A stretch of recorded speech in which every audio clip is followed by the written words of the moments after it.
All right, Avram, I have a question for you. I'm an American in Brooklyn, New York, born and raised, and I've been visiting Israel for some time, and I want to know what's your vision for Israel.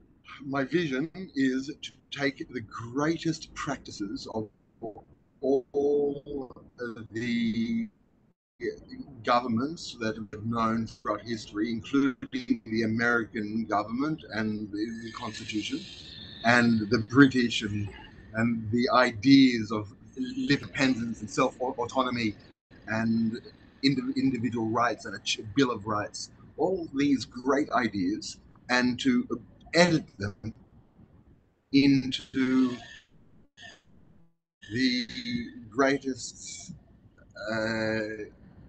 human achievement, which is a well-run, optimized, service-oriented, will-oriented satisfaction, individual-oriented satisfaction administration. We don't even have to call it government anymore. It doesn't have to be a state-based. It can be a universal idea, but the individual will is the basic measurement of the practice of the government or the systems apparatus for its legal structure. I want to write a constitution for Israel, which will be an example per excellence of how optimal administration should be run in the world. And that is in contradistinction to what has been developed in China, the social credit system. I believe that this is an opportunity for a dialectic with China, which is a great country and really had to administer a huge population successfully in order to avoid civil war and death and famine. We have the vantage point of looking at the Chinese situation and creating an alternative, a dialectic alternative with highly individualized autonomy and rights, led by individual will, individual satisfaction, and and driving the imagination. So that's my vision. It is like the great American pioneering vision, plus using all the tools and instruments that we have at our disposal in the 21st century to put it where it should be and to solve the greatest problem that human organization and governance has, and that is that power goes to individuals and to certain individuals, and the rest of the population has to make do. This is the opposite, where the technology that we have, including and mainly AI and learning, self-learning abilities, is connected, is to every individual as a username, with its satisfaction built in as a primary directive, and so that will obviate, that will really make unnecessary bureaucracy and make it very, very cheap. Really put us on a final stage where we can really to leverage each other, individuals, in amazing ways beyond the scope of I already can't imagine where we're going to go. It sounds like you're describing almost the perfect government. So, how do you think Israel can become this utopia you described? Okay. Yes, I'm talking about a perfect government. This is in the basic thinking of Jewish thought, of rabbinic thought. The idea of the Messianic age. It's deliberated by the philosophers and the thinkers. Is it personal messianism? Is it a general redemption? Is it spiritual redemption? Is it salvation? Is it a psychological state? Is it a interactive state with other people and agents? Is it so? I am saying that leave the idea of the Messiah aside. I'm saying redemption is through individual satisfaction based on surplus.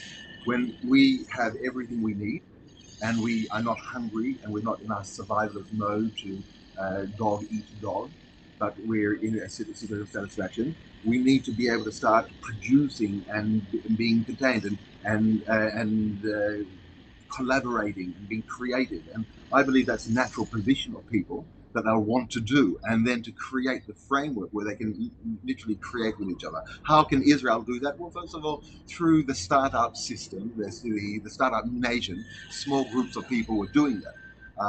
And Israel was able to really demonstrate itself as an innovative and entrepreneurial society. But this should be done by everybody.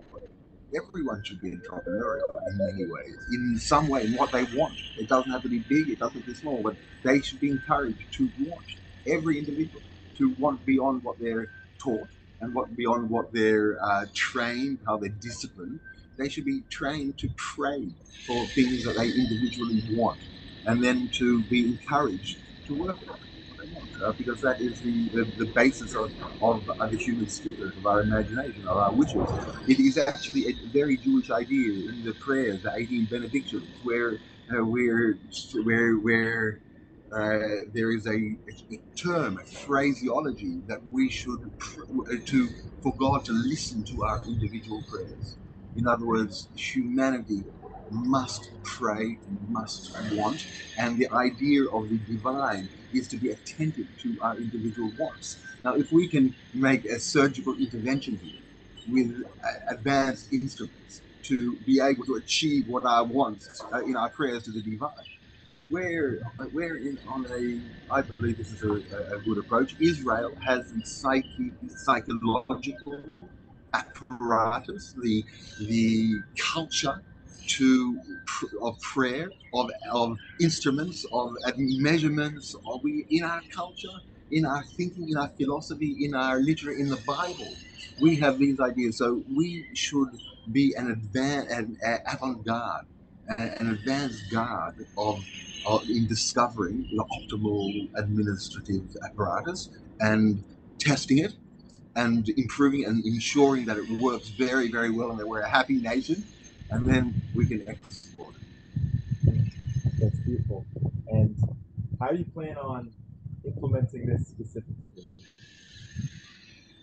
First of all, the greatest apparatus for this type of work is a constitution.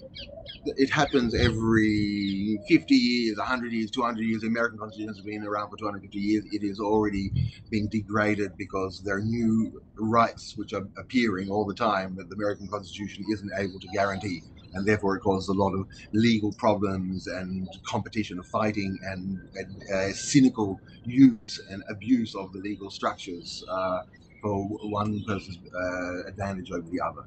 So it's already causing even more problems than good. So it is a time, and Israel's emergence should be now. We have gone through a period of stagnation over the last, it seems, 73 years since Israel was established. It was able to stabilize, but it did not make headway in social administration. We are now at a situation where people are complaining there's censorship.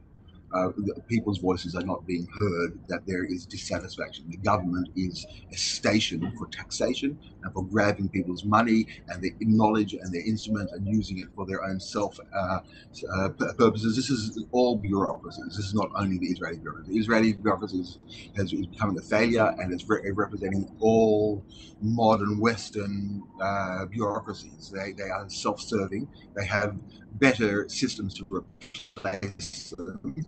And when they're being replaced, they're replacing still to serve the same masters, whilst the ultimate master is the sovereign individual. So first of all, Israel has not instituted a constitution, and it was supposed to 73 years ago, according to the basic letter of independence signed by David Ben-Gurion. There was supposed to be instituted a constitution, and until then there was a temporary administration. I am arguing that that temporary administration is now not valid, and it is offensive to the liberties of the individual, and it is necessary to install a constitution for the individual, which will guarantee individual rights, which will construct the 10 institutes of state and their jurisdictions, with the first institute of state is the individual and the individual will and will. And the last institution, the 10th institution of state, is individual satisfaction. Whilst all the other, and the 8th administration of state is the measurement of efficacy of the state to serve the individual will to its satisfaction. And there's another important institute of knowledge, of the individual's knowledge and instruments and resources that belong to the individual, and the individual has to allow its knowledge to be used in order to serve it. So with that and the existing other apparatus, I believe that that is a way to manage the future and all that is going to contain within the paradigms of individual satisfaction, with a architecture that will allow for individual personal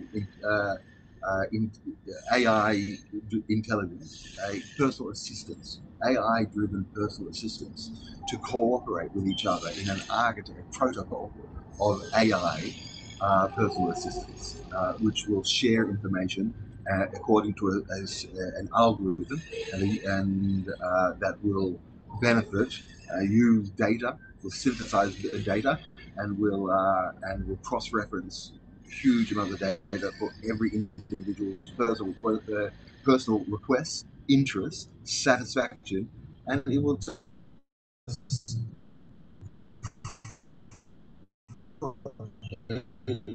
allow for sharing of our data with each other. So that's the way I intend to do it. It's really something that could only be achieved in the this part of the 21st with new tools of artificial intelligence and general intelligence and self-learning and open AI and all of these new instruments, which we must adopt early, and we must direct them, and we must make sure that they serve the individual will and not be used as instruments of war and oppression by all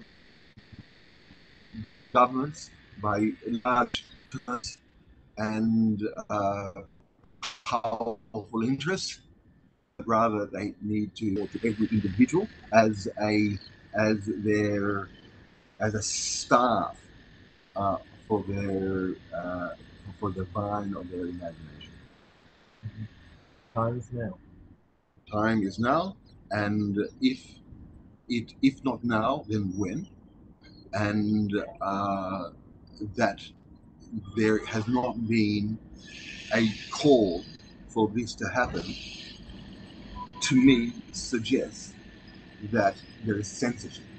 There's so many people understand things have to change, and the dialectic in government between the right and the left and all the other parties accept each other's legitimacy and are fighting over really what is an inflationary political structure. It doesn't mean anything. It cannot control anything. People's concerns and problems are elsewhere, and they're just over the treasury. So the true direction, civil direction, needs to come from another place and needs to emerge from a constitution which spans and encompasses and takes into account every individual. And I believe that we should do that. This great social experiment in Israel, in Jerusalem, in Tel Aviv, here, and with the Startup Nation, and with the Mosaic Constitution, and with the idea of 10, and with the idea of words, and with the idea of measures, and with the idea of knowledge, and with the idea of good deeds. And, so all the right components for a great society. It's really about tempo. We've got great ideas, and sometimes we have forgotten. Let's use AI to sustain our best practices and to be able to share our best practices. So when we get up on a bad day and we're not feeling so good, that's one thing we won't necessarily want to share. But AI can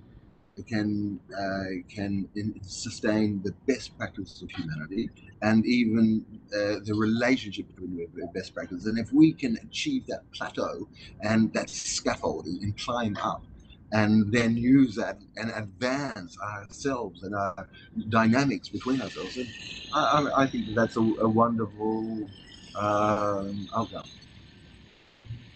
And what do you say to people who may reject AI and that use of technology? That's right, because the people who reject AI are concerned that AI is going to be used against them, and they have every reason to be concerned. AI will be used against people if there is not. So if it's already been used, it has been completely. It's like a speck, an atomic speck to a cell, or like a cell to a particle, to a hair, a follicle, or like a hair follicle of a human, or like a human to a or like to the planet, or to Jupiter, or from Jupiter to the sun. The size will expand exponentially, and the power of artificial intelligence is so powerful that humans have no chance of being able to resist it, and we will be completely exploited by groups, and they will have great oversight over allow an open source. This is the idea of open source. But open source is not good enough. This needs to be legislated in a constitution, that every individual is entitled to use AI intelligence and to share AI, and sharing the AI. It's like the ability to speak, or the ability to write, or the ability to the right for education until the age of 18, or not for child labor. So everyone has the right to acquire these essential instruments of our future. AI is an instrument like fingernails, or like a knife, or like a wheel, or like using water to flow to generate hydroelectricity. It is a basic need to and design. It's like the right to own property. We must be assured the right to bear artificial intelligence instruments, and to never be deprived of them, because without them we will become criminals. And then finally, why should people support you? Why should people support me? I'm actually not asking for people to support me. At the moment, I'm developing a worldview and recording it and putting it out there with just a few tens of people interested. But I understand that this will become a necessary document in the development of a better society. And I'm getting it out there, and I presume that unless someone else comes and says similar things, then people will need this vision. It's very clear. It's wonderful. Thank you.